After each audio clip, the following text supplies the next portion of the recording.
Hello and welcome to the Rested podcast. My name's Mark Selby. I love the theatre of travel, discovering the stories of journeys and learning how people use their travel time. Approaching the end of the year, I'm reminded of Uncle Norman. He was a proud Scot with a great sense of humour. Sometimes we'd celebrate Hogmanay with Norman, family and friends to see in the new year. On New Year's Eve, Norman would write letters and make phone calls to friends, wishing them well for the new year and reminiscing on the last 12 months.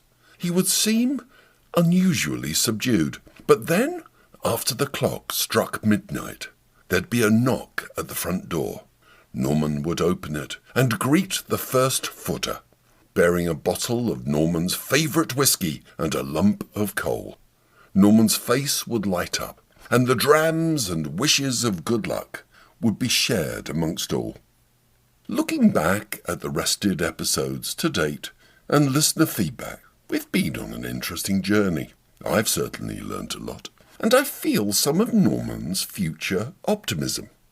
I see a real change in attitudes towards how we travel. Train and bus use are increasing, but the elephant in the garage remains the car. Family size and journeys in public transport wastelands make the car essential for many. Most car owners are happy with their vehicles, but the once warm love affair with cars and driving appears to be cooling. Many of us started driving for the freedom and independence it offered, but now driving's become just a habit, a necessity rather than a choice. The driving experience has changed. The affair is cooling. Older drivers complain about driving today on congested, potholed roads, the cost of parking, and of speed cameras. These drivers seem to congregate in online gaggles of grumpy old gits. But younger drivers are also frustrated, particularly about the costs of learning to drive and running a car. Something that both seasoned and newer drivers agree on is the poor behaviour of other drivers, especially their aggression, rudeness and incompetence. Interestingly, it's always the other drivers. As George Carlin once said, everyone driving slower than you is an idiot, and everyone driving faster than you is a maniac. If we think everyone around us is behaving badly, are we really islands of model behaviour? Are we honestly as good, accomplished and polite to others as we think we are? Or do we adopt the behaviour of the herd around us, cutting other cars up because someone did it to us? Thankfully, it can work the other way too. If we give way to another car, the chances are they'll give way to someone else in a little while, rather like the impact a smile has on someone else. Smiles are contagious. We can't help ourselves reflecting and passing on a smile. It's so easy to pass on our goodness and politeness. After all, we know we excel at it. Of course, there are some road users who do seem to have had charisma bypasses, who weren't taught manners, empathy, or the law. Driving under the influence of drugs now exceeds drink driving offences where I live. Recently, local police were notified by other drivers of a motorway driver snorting cocaine whilst driving alone. His defence in court was that he was stationary in a queue at the time. Yes, there are maniacs out there, but they are the minority. So why do I feel some of Norman's optimism when we give so much space and priority to cars and their drivers? The lobbying and influence of the car industry has been astonishingly successful. Those not owning a car have been treated as second-class citizens, and once close communities have been demolished in the names of the gaslight trinity: productivity, efficiency, and growth. Words that distract attention from the real issues of the day. we allowed ourselves to be herded like sheep to inadequate road crossings, unaware that public transport was being dismantled to boost new car sales, or that money was being diverted from network improvements to the absurd construction of extra lanes for roads. Regular listeners know these only increase congestion, pollution, and costs. Car dependency was carefully nurtured. Well, as Norman would note, that love affair with cars is cooling. The former credibility of the car industry's claims of technical innovation meeting the needs of drivers and their professed commitment to safety are all unravelling rather quickly. New car buyers are effectively offered just 3 models to choose from: a small SUV, a large SUV, or an enormous pickup truck. Yes, other variants exist, but judging by dealer forecourts and cars on the road, they're rarely built, let alone sold. Diligent car spotters might know which brand or model is stationary in a traffic queue, but most of us have lost interest in their minor differences. The aspiration to own one is diminished, and that commitment to safety is undermined by actual crash data. The new, larger and heavier vehicles reduce the driver's visibility, create a false sense of security when driving in higher positions, and injure occupants more severely when the vehicles roll over, which they do more easily. Apart from the introduction of electric vehicles, subsidised by taxpayers, whether they drive or not, other new features can seem absurd. Electrical wizardry buried in screen menus that distract drivers, contributing to a higher risk of accidents and frustrating electrical faults. Oh, and remote access key fobs that increase the likelihood of theft. The innovation of the car industry is not impressive. The framing of car pollution as just relating to exhaust emissions is a fantasy, and the video ads of new cars speeding down empty roads are laughably last century. As the industry's framing and credibility tumble, we're seeing potential road casualty victims refusing to be viewed as the problem any longer.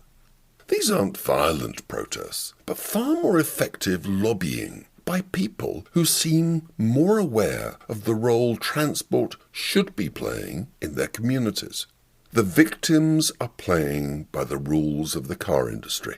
I think Norman would approve and smile. This week, I heard a former UK government minister note that, quote, 20 to 30 people can lobby locally and influence decisions that impact hundreds of thousands. People are realising they can help shape their neighbourhoods to be safer, healthier communities. And there are many signs of progress. This week, the UK government announced a £3 billion investment to revitalise bus services, including more frequent routes and safer, improved infrastructure. In Europe, we see new rail projects to reduce car and domestic flight dependencies. Changes in New York are placing a renewed focus on public transit access and quality. Last time, I asked if you'd want to time travel, just once, to the past or the future. Female listeners seem more attracted to the past, males the future. But most of you want to appreciate this moment in time to the full, living in the here and now. The car industry might want to return to the glories of its past, but now it's absolutely focused on future solutions. But every credible and successful solution needs a problem to solve. The car industry has selected safety as the problem and self-driving or autonomous vehicles as the solution, but they're not. The problem the industry is trying to resolve is much simpler. It's the survival of the car industry. The industry needs to drive demand for new vehicles. If we genuinely want to improve safety for road users, reduce speed limits, it's much cheaper and could be implemented tomorrow. By contrast, based on actual road trials data, autonomous vehicles result in more low or zero occupancy vehicles on the road, increasing congestion, pollution, and actually reduce safety. They're more likely to reduce regional productivity, efficiency, and growth than improve them. But computers can drive more safely than humans, I hear cried. Yes, they can, in controlled environments like warehouses and ports.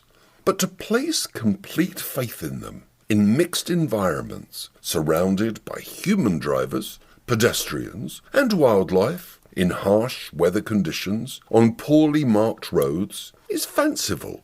The claim is almost as absurd as throwing your laptop into a swimming pool and concluding humans can swim better than computers.